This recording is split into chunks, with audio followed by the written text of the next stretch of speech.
I think a materialist approach to things is very, very consistent with my experience in Christian social justice.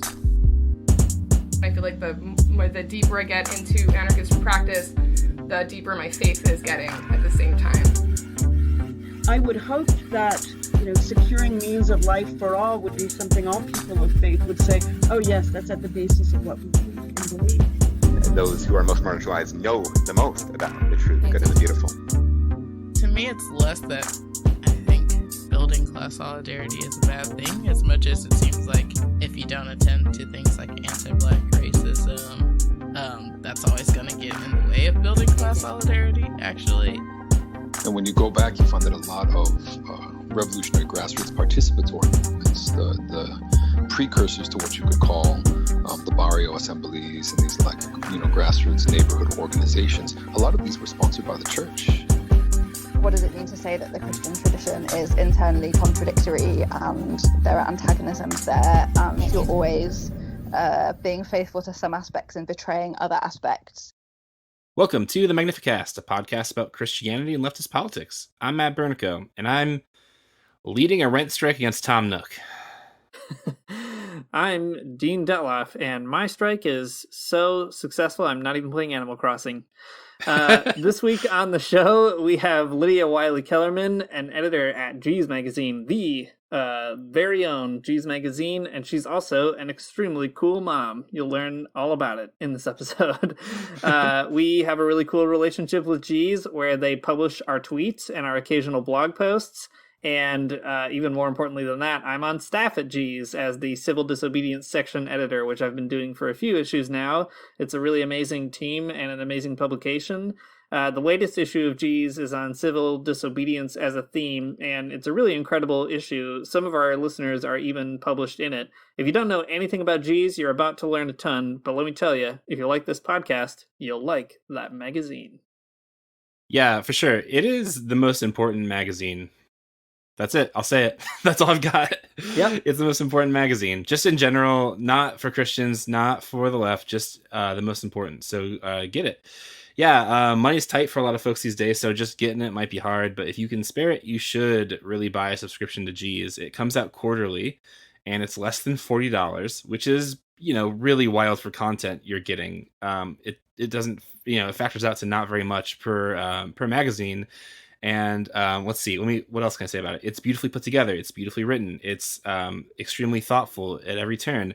One of my favorite parts about G's Magazine is that each one has this little full color card that comes out of it. I don't know why I can't think of it. Like a card that you'd mail somebody, a postcard. God, I couldn't think of the word postcard. Anyways, they're amazing. That's my favorite part of the G's Magazine. I have them all taped on my wall next to my desk, and you could be experiencing this exact same thing, just like me, if you get a subscription to G's. So you can subscribe at gsmagazine.org, and you can get it all there. It's great, and you should do it immediately, right now. And you can decorate your house or apartment. That's it. For not very much money, it's all possible. That's right. All right, let's turn it over to Lydia.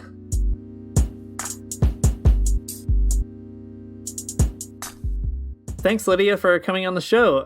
For people who don't know who you are or what you do, could you introduce yourself and also give us a bit of an elevator pitch for G's for folks who've never heard of it? What is it? What are you doing with it? And what do you do there? Yeah, thanks for having me. G's is a big fan of your podcast, so it's a great delight to get to be with you both today. I am a writer, editor, activist, and mother. I was born and raised in Detroit and in many ways formed by the community in the city here. My partner and I are raising two boys who are 4 and 7 in the neighborhood where I grew up in Southwest Detroit. So we're surrounded by urban gardens and fruit trees and chickens and a whole host of wonderful neighbors. My sole joy is writing. That's what I really love to do, but I've sort of stumbled into this wonderful world of editing. And I love the work of getting to gather stories. I think that stories are really important. They're sort of the the bread for movement and community. And so I love all the work that I get to do at G's Magazine. So our elevator pitch for G's is that we are a quarterly, nonprofit, ad-free print magazine about social justice, art, and activism for people on the fringes of faith in both Canada and the US. It's a good elevator pitch. Yeah, it's such a beautiful magazine. I love it so much, so I'm glad you're here. Well, can you tell us a little bit about the history of G's and like where it all came from? What are its big commitments? Yeah, we were founded in 2005 in Winnipeg, Manitoba, and it was founded by Aidan Enns, who considers himself an urban Anabaptist and had recently left being an editor at Adbusters magazine. And he wanted to create a space that was countercultural and critical of the institutional church, but also grounded in the Christian faith and the many ways that justice work kind of grows out of Christianity. And the original tagline, which I still love, is "Holy Mischief in an Age of Fast Faith." And we often describe our G's audience as being for the over-churched, out-churched, unchurched, and maybe even the unchurchable. And I think in terms of like what our commitments are as a magazine, I think that our hope is that we're a prophetic and provocative voice to the institutional church and a pastoral presence to those who are laboring at the front lines of social change. So for our commitments, we oppose all forms of oppression, and that means supporting communities that are doing environmental justice and racial justice and gender and sexuality justice and disability justice and worker justice, et cetera, et cetera. And the other two commitments that I think of are one that we're committed to being ad-free. So we don't have any ads on our website or emails or any advertisements in the magazine itself. And the second is that we're a print magazine. So we put a little bit of our content from the magazine online, but for the most part, we're really focused on being a print publication. And both of those commitments are a really bad business plan. It's sort of, unclear whether you can make that work. But we really, the print piece of it feels really important. I think that a lot of us are not interested in creating more ways for people to be sitting in front of screens, but we wanted to create something physical and tangible and beautiful that people can hold in their hands. And we believe that there's a different experience that comes with that. We want to create something that you can take to the woods and read, or you can read around a dining room table or in a book group, or that you can pass on to a friend or leave in some strange place, right? But there's some sort of tangible sacredness of having this print form of art and stories. And so we're not really interested in catching up with the times and trying to figure out how to put that online. And so we're gonna die trying to see if we can make this work. It's definitely worth it. I really like having G's in my hands, definitely more than reading my screen all the time. And I think that it comes through, like the love for the medium comes through in the way that an issue is put together from start to finish, right? It looks nice. There's lots of really great art in each issue. Even this last issue that we just read on Disobedience, which we'll talk more about later, we were really happy to see a lot of stuff from Benjamin Wildflower, who's done some art for us and things like that. So yeah, it's a really wonderful project. There's a lot of media in the progressive Christian world, right? Like all kinds of outlets. But G's, I think, is really unique in how it foregrounds activism alongside writing and reflection and this kind of creative vision that you've been talking about. So I like that tagline you just mentioned. The tagline these days is contemplative cultural resistance. And I wonder how you might plot G's in the world of Christian or religious publishing in general, in that kind of network or universe of all kinds of outlets run by religious folks or for religious folks, etc. Yeah, I think that's a great question. And I think in a lot of ways, I bet that you both could answer that better. And I'd be so curious to see how you would plot G's. I would guess that you're both, better readers than I am. But when I think about that, one of the things that come to mind is sort of thinking about what magazines I think of as kindred spirits in the publishing world, and I realize that most of those that come to mind for me are not in print anymore.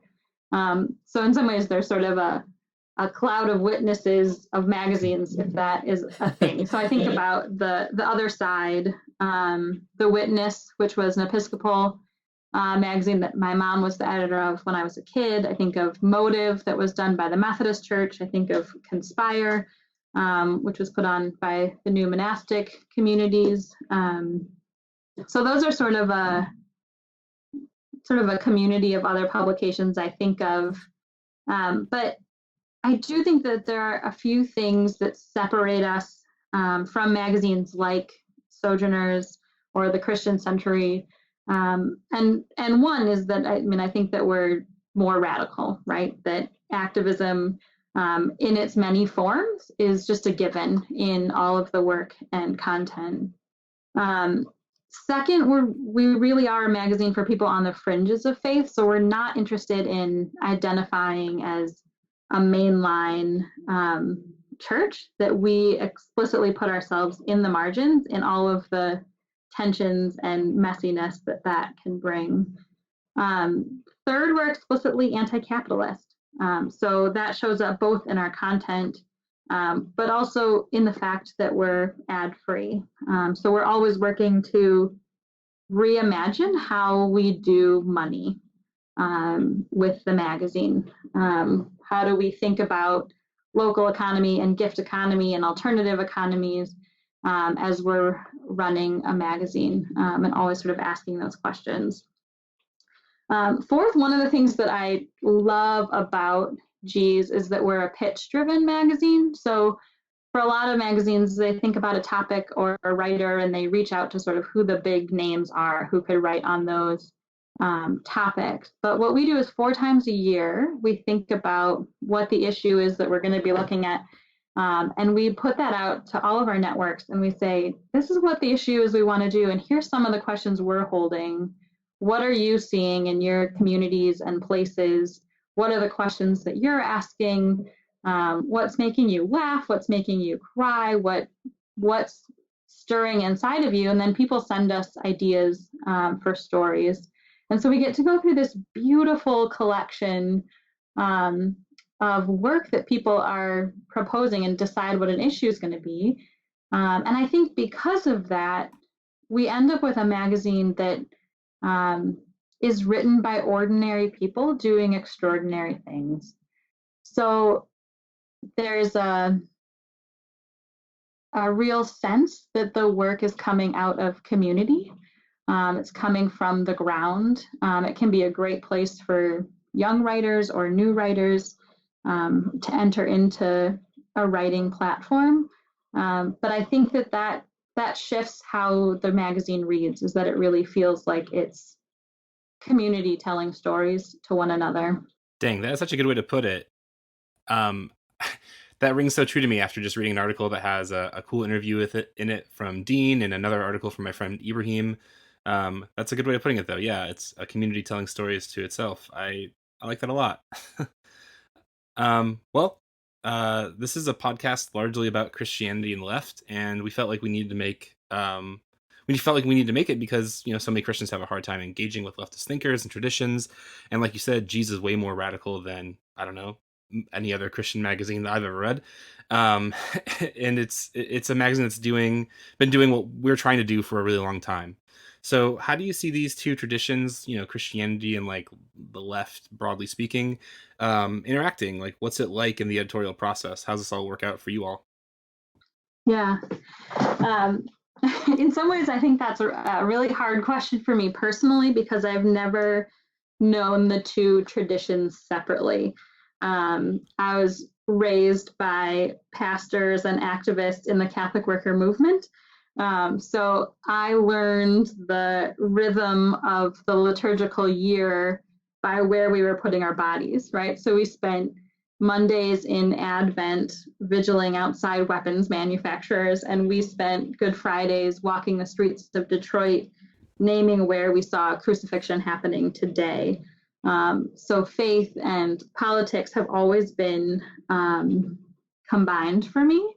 And I think about, like, I'll often talk to high school students, and I'll find myself saying, like, anybody can work for justice, right? Like, you don't have to be Christian, you don't have to be religious, anybody can do that. But I don't think that you can be a Christian without working for justice, that our faith is political. And so they have to work in connection with each other. But I think, yeah, I mean, when we sort of think of the traditions as separate, and who's in sort of each of those groups, I think there's a lot of hunger on both sides for folks. There are Christians who are hungry for finding ways that faith interacts with the world, for ways that faith lives in the margins. And I think there are leftists who are hungry for spirit and for ways of nourishing our souls. And when that interaction happens at that intersection, it's a really beautiful, creative, and powerful space. When I think about it editorially, I think about how a lot of the writings and themes that are really dependent on our own lives and relationships. All of us at G's work part-time. Partly that's because we have to, because it's not super fundable, as I've said, but also because G's is only a piece of the work that we do. So all of us have our feet on the ground in community and movement in different ways. So between the four of us, we do organizing around affordable housing and water affordability and immigration justice, and we do work around local economy and grow gardens and can food and raise chickens and organize neighborhood farmers markets and do emergency response for undocumented neighbors who are picked up. And we show up at protests and we raise kids and we live in a Catholic worker house. So all of that shows up in our editorial process. Our communities offer us inspiration for the work, but they also hold us accountable, which feels really important, that we want the magazine to come out of movement and community struggle, but also be a gift back upon those communities. Yeah, I think that really shines through. It's definitely the reason that I've always felt drawn to G's, even before I was like a lefty, a real kind of lefty type, when I'm still a Christian trying to figure out what it means, like you were just saying, to think about justice out of that tradition. You know, you can see that creative interplay really coming through the pages of G's for many years, I guess.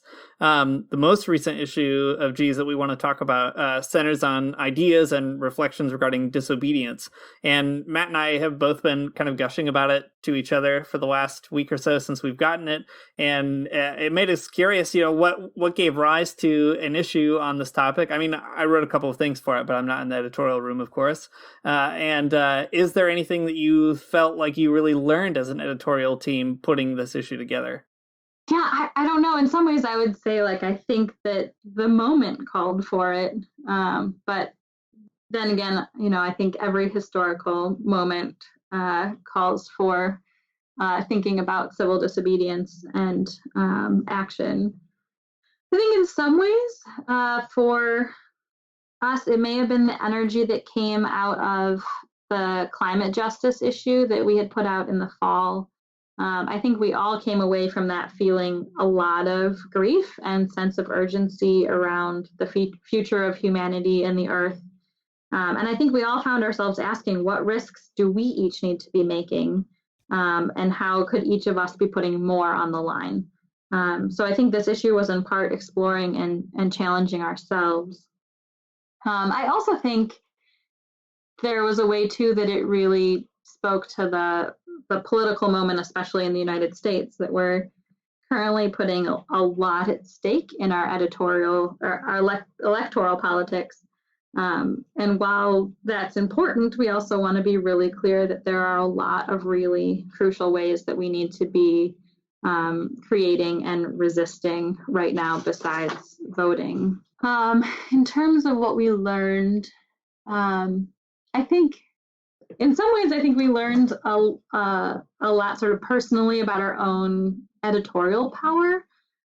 This is the fourth issue now that we have put out as a team in Detroit. When it comes to civil disobedience, there's a lot of ways to look at the issue, right? There's a lot of important arguments on all sides of whether to risk arrest, to who risks arrest, who faces more consequences based on race and class and gender and ability. Is it playing a choreographed dance with the police and prisons? Why do you engage with the prison industrial complex at all? Do you pay or not pay court fines? How does ego of whiteness and maleness come into play? And so there's all these questions that are really important. And we could have taken this issue and explored all the different angles and arguments around that.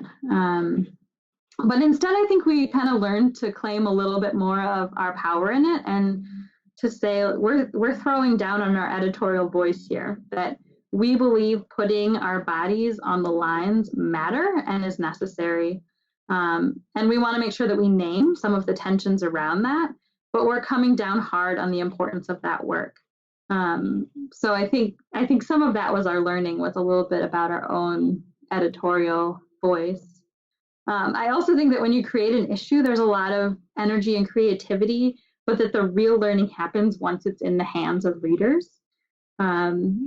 We learn so much once it's received. So in some ways, it doesn't really matter until it's held by community. So the fact that this has just come out, into people's mailboxes in the last week or two, I think a lot of that learning is just happening now for us and for all of us in conversations like these. And I'm really grateful to sort of see what comes out of that even more. Yeah, that's cool. That's a good way to think about it. There's a really funny article early on in the issue where there's like some discourse on the disobedience and grammar, and I really like that. That was really funny. Speaking of editorial voice and disobedience, that was a great point. Cool. Well, apart from that, I guess something else I really liked about this issue is how intergenerational it is. This is like a running theme for a lot of G's issues. It's not just to the here and now, but it's also what happened in the past, and that's always really helpful. But I think that this disobedience issue really emphasizes the intergenerationalness of it. Throughout the issue, there are some like small segments of story time where you're writing for a younger audience, explaining why Grandpa's in jail. That's the name of like the story, and it's really, really beautiful in a really helpful way. I mean, it's written maybe for a younger audience or something, but it was helpful for me to understand civil disobedience too. You're just basically explaining some really extremely clear and basic terms of like what civil disobedience is all about. And in terms of your family too, right? So it's a really personal story as well. So it's great in all these different ways. So I don't know, could you speak a little bit about the intergenerational vibe of this issue, and like why you find it to be so important?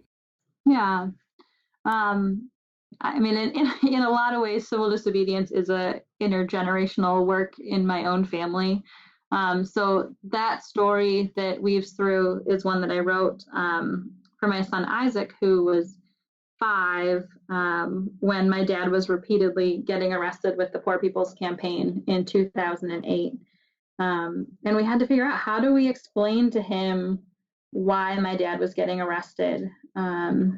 And we've repeatedly talked to him about the problems that there are with prisons and with police. And yet here he is watching so many people that he loved directly engage with these systems.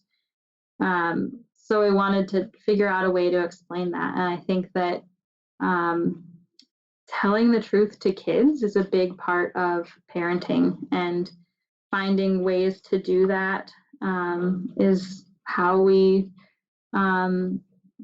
help kids fall in love with this world and want to be a part of the work of justice. And I think that in a lot of times, movement spaces are not always friendly to families and to kids, and we always need to be thinking intentionally about how we create space, both in paper and in space, where kids feel honored and part of movement. One of the things that we did right away as the Detroit G's team was create the elder word column. So each issue has a space for an elder to speak into the issue, to bless it, to share wisdom, to help us hold the moment. And we really want to constantly be honoring our elders and their stories and the wisdom and the ways they've been at this work for decades. All of our work needs to be intergenerational, that we need to trust one another and learn from one another and find joy in one another. And in some ways, I think that is also a reminder to each of us constantly that this work has been going on for a long time before us, and it's going to be going on for a long time after us. I think that's a really helpful way to put all of that. I have a son, he's 5, and just the other day, some workers in my city were going on strike, and he and I were talking about it. And he thought it was a really fun story. I mean, strikes have all the theatrics and tension of any other good story. So he was like really excited about it. And the first thing he did was like, he went outside and told the neighbors that, did you know that the McDonald's workers are striking today because their boss is mean? And it was like this amazing moment where like all of a sudden he understands like this thing I'm like completely wrapped up in the moment. And it's kind of bizarre because like, I don't know. Sometimes it seems like those stories are too big to tell him, or he just like wouldn't quite get it. But he got it immediately, right? There's bad guys. I don't know. I don't know. I know that parenting is part of some of the other writing that you've done. Do you want to say anything else about that at this time? I love writing about it. I think that parenting has been such an eye-opening experience of being able to see this world in a new way, and really learning from my kids. I feel like they become my greatest teachers, and also who's holding me accountable to the work. I've been thinking a lot lately about my son Isaac, who's really asking of us things that we're not ready to do. He, especially in terms of climate change, like that is huge on his heart. And he bikes to school every day with his mama on a bike. It's 3.5 miles, but that's like such a commitment to him because he doesn't want to drive a car, and he understands what pollution means, and he is ready to like have us give up driving altogether. And we live in the car capital of the world, so that's kind of an unheard of concept, but it's not impossible, right? Like it would make my carpooling a lot different, but he's right, and his instinct on that is right. And so I think there's so many moments like that where if I listen to him, like and we make a decision based on sort of what his heart is calling us to, it'll change me in lots of really hard and wonderful ways, but it'll also teach him so much, right? Like if he realizes that he can have a commitment and his heart can call him to something and you can change your life around that, like that's going to last with him for the rest of his life. That you can see injustice and you can shift the way your life is. And from then on, right, he'll know that he has power as a kid. He'll know that it's hard work, but it's possible. And so I think all of those questions are just in me all the time of how are these children sort of now part of our community and part of our work, and helping us to step into a new way, right? The world is shifting, and we're going to need to constantly be figuring out new ways of living and being in relationship with the earth. And these kids, in a lot of ways, are not going to be addicted to the same ideas that we were raised with, and they can help sort of shepherd us into a new way. And I'm really grateful for them as partners in that. So I end up loving to spend a lot of time writing about what it means to raise kids right now and what they're teaching me. Man, I can't wait to read your parenting book. That sounds great. It's coming. Yeah, is that right? Well, I'm working on an anthology with Broadleaf Books that's going to come out next March. That's an anthology written by 15 incredible parents that's going to be called the Sandbox Revolution, Raising Kids for a Just World, that touches on a lot of the issues from education to spirituality to anti-racism to patriarchy to resistance, all of that. So it's been really fun to work on with a really great group of parents. Dang, that's awesome. We'll have to have you back for sure next March to talk about that. That would be great. Yeah. Well, coming back to G's a little bit more directly, not that we went away from it, I guess, a moment ago, but back to this issue. In activist circles, civil disobedience is usually a kind of question of efficacy or strategy, like you were talking about earlier, or even symbolism and spectacle making. But flipping through the pages of this issue in particular, there's also a spiritual or religious dimension to it as well that really comes through and is communicated in some interesting ways. Could you say a little bit about that? Like, what is the spiritual or religious dimension involved in something like civil disobedience? Yeah, I think in some ways there's a lot around that question of effectiveness. That's very often talked about when we think about actions of like, is this going to be effective? And I think it was really important for me and part of my spiritual formation to work really hard to not do an action because it's going to be effective, right? So I think, the magazine touches a little bit on the film A Hidden Life. And I think people are thinking a lot about Franz Jägerstätter, and he made this very small decision not to fight and ended up being killed by the Nazis. And if you had looked at that moment then, like, that would not have looked like an effective action, right? There was no media, there was no huge community. It was sort of a very small, almost sort of forgotten thing, but like it ended up playing out in history in really powerful ways. That there are lots of people who made really bold decisions because of reading those letters. So in a way, I think that frees us up to say, like, I'm going to act because my body's telling me that I have to, that I can't not act right now.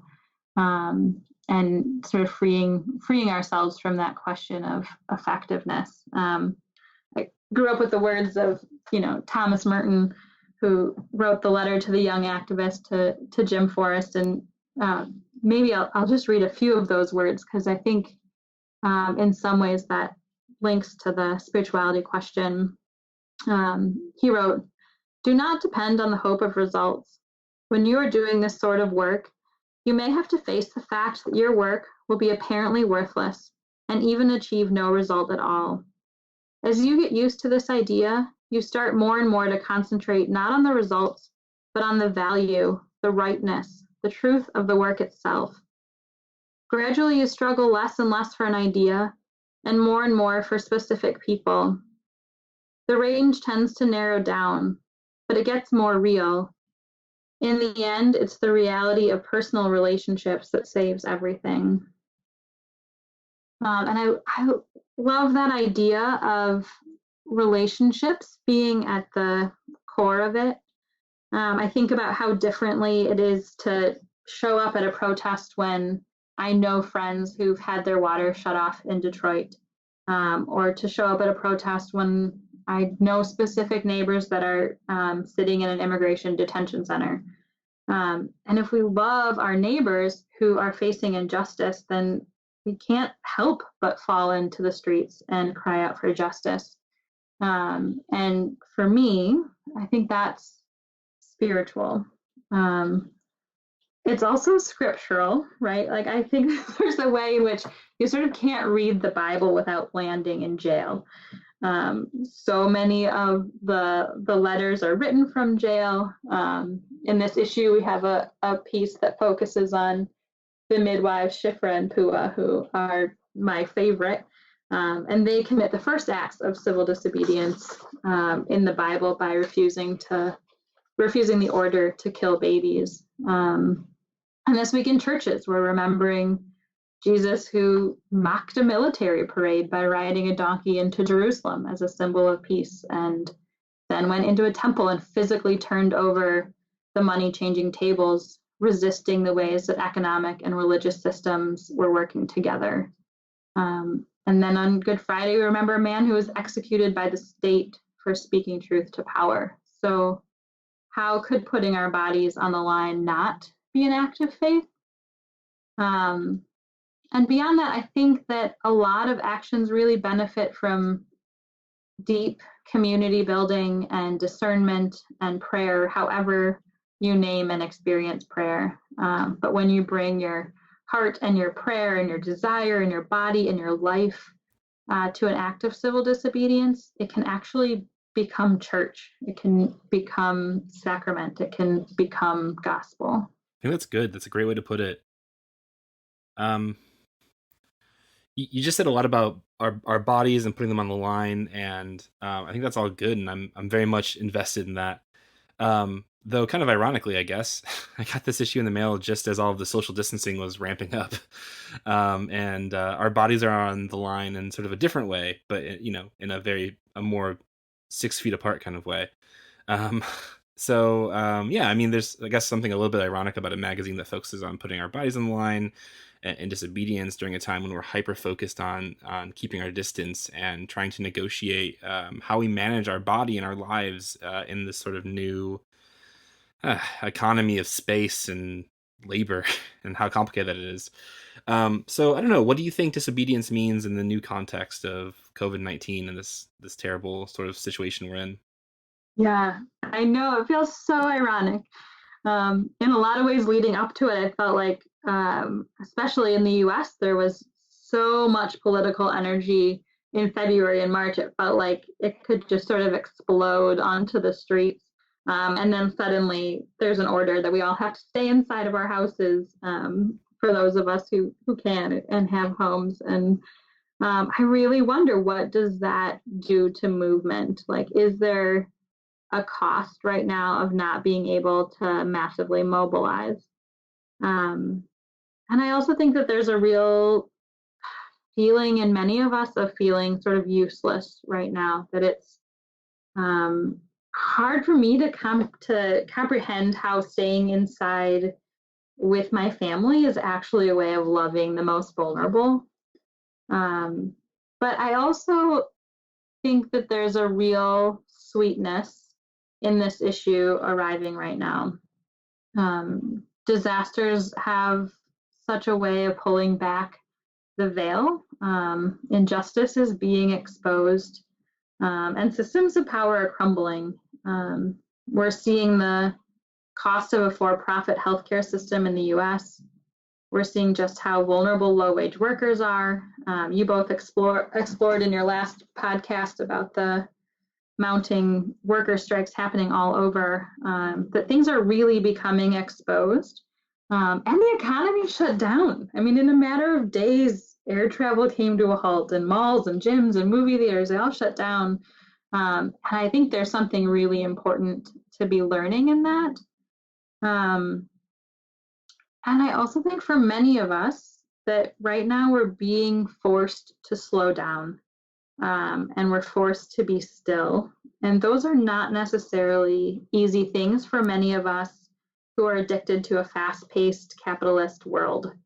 So suddenly we're watching what's being uncovered, and we're thinking about how we're going to respond when we leave our houses again. And that's not a bad time to be reading about disobedience and taking risks. And when this crisis passes, there's going to be a lot of work that we all need to be a part of, and it's going to demand creativity and imagination and community and new ways and old ways. And I think there's some really good words in this issue that we can all ponder on as we prepare for that. Yeah, thanks. That's really great. I'm thinking a lot about, what are you supposed to learn in a moment like this? And it is hard to sort out, but I really value the way that G's is doing that. I want to get to another question that we asked you earlier, but I'm curious now to think more about a previous issue of G's right before this, which was about hospitality. And I guess just maybe I wonder if you've been reflecting on some of the articles that came out in that issue in light of, now the challenge of being hospitable in a moment where we are social distancing. I'm kind of putting you on the spot, but I wonder if you have any thoughts about that just off the top of your head or now kind of reflecting on hospitality in the midst of all this stuff. Yeah, I was thinking a little bit about Jamie Reeves' piece in the last issue, where she really tried to expand what hospitality means, that it doesn't just have to mean welcoming somebody into your house, but there's a lot of different ways to do that. And she also talked a lot about the sort of historical look at the ways that hospitality has had a lot of risk and resistance. And I think that there are all sorts of ways that we are doing hospitality in the midst of this, even if it's not in our own homes. And I think that there may be more and more ways that we're going to need to ask ourselves about what that risk looks like. As this unfolds, it's really hard to know what the crisis is going to look like and how it's going to play out and where we're going to be needed. But there may be ways that we do need to go out into the streets and to take some pretty serious risks of ways of loving people and caring for people as they're sick or dying, that I think that's going to have to continue to be a real question for all of us.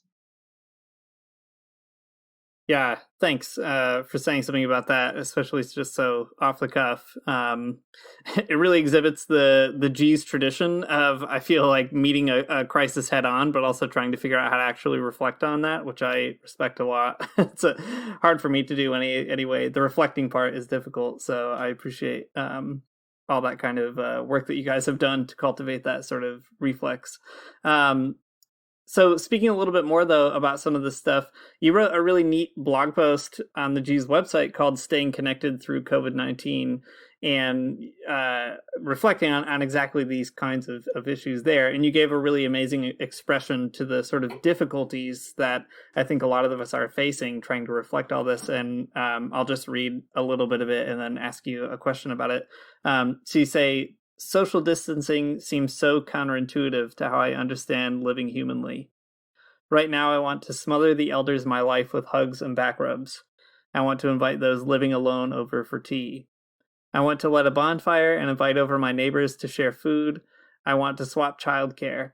I want to come out of our doors and fences and bring our bodies together and breathe and cry and scream and laugh and sing. I want to be with the dying.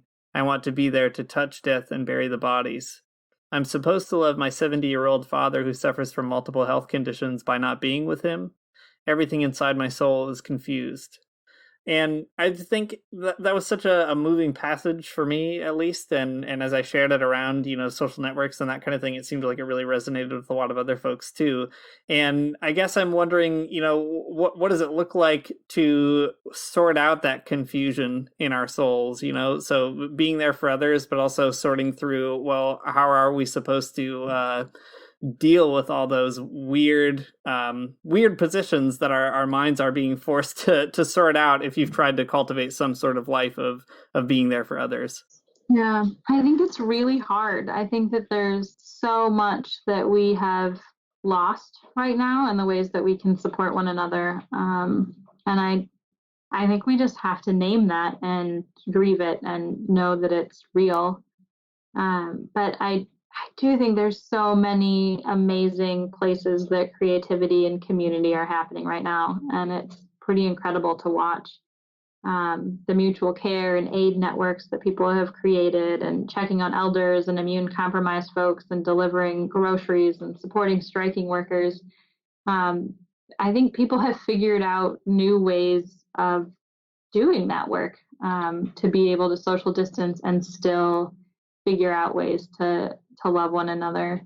I think it's pretty remarkable. And I think, even just sort of what I see sort of happening in my own neighborhood, we decided pretty early on that we were going to come outside every day at 5 o'clock, just to say hello and remember that we're not alone. And it's been amazing that we stand on the corner every day, 6 feet apart from one another. And every day there's a really big crew of folks. And I think especially for my kids, that's what's getting them through. They both have said, like, can we continue this after the coronavirus has passed? And they're spending all of this time with neighbors and even other kids in our neighborhood that we didn't spend a lot of time with before. Last week we all brought our own treats outside and we had a 1-year-old birthday party and we sang happy birthday 10 different ways. And yesterday my 4-year-old learned how to ride a 2-wheeler and he had 20 neighbors standing outside cheering him on. And we've started a fund to support neighbors financially, and we're exercising on Mondays at noon and singing together on Sunday evenings. And we're planning on sharing 1 recipe a week for immune boosting herbal medicines that we can make in our own kitchens or with plants that we can gather in our yards. And we're going to keep making medicines and delivering them to neighbors who need them. And I have no doubt that when the time comes, we'll also find ways to grieve with one another, even if from a distance. So I think a lot about Grace Boggs, who's a Detroit ancestor, who said that these are the times to grow our souls. And I think that is the time that we're in. And I think that that's exactly what we're doing. And that there's so many stories like this in every corner of the world. And we really need to keep gathering them and sharing them with one another. Thanks. That's a really fantastic sentiment and probably a great note to end on, actually. Well, thank you so much for coming on the podcast. We really appreciate it. And we love G's, and we're so excited to talk to you about it. Thank you. We love you and are so grateful for your work, and we'll have to figure out ways to keep collaborating. Yeah, for sure. Yeah, absolutely. If you don't have a subscription to G's, you should get one. Lydia, what's the best way for someone to subscribe to or support G's or find ways to contribute to it, etc.? Yeah, you can go to gsmagazine.org and hit subscribe, and you can either become a $5 a month monthly donor, or a subscription is $39 a year. Same price whether you're in Canada or the US.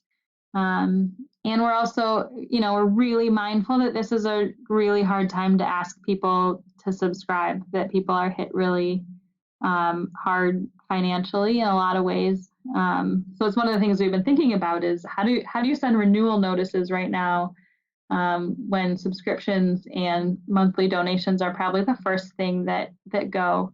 So we want to support that and not have put people in that pressure, but also think that these stories are really important right now. So we're figuring out ways to keep people on for a little bit longer, even if they don't subscribe. And if, money is something that gets in the way of a subscription right now, let us know. And we want to figure out how to keep people in community and getting these words either way. That's great. Well, gsmagazine.org, go there, get the magazine if you can. And if you can't, send Lydia an email, I guess. Yeah, thanks so much again, Lydia, and let us know how the parenting book is going, and I'm sure we'll talk to you before that comes out. Sounds great. Thank you. Thanks for listening to the Magnificast. If you like what you heard, you can support us on Patreon, patreon.com/the Magnificast. If you like G's, if you like this, you could get more G's at gsmagazine.org. Again, just go there and subscribe, and it's fantastic. You won't regret it even one bit. Cool. As usual, our music is by Amari Armstrong. Our outro music is by The Illogical Spoon, and we'll see you next week. Heaven come to earth and there won't be no church. We'll meet down by the riverside. There we'll swim with all creation. Never get tired, never bored. Don't worry, someday there'll be no dam between us and our Lord.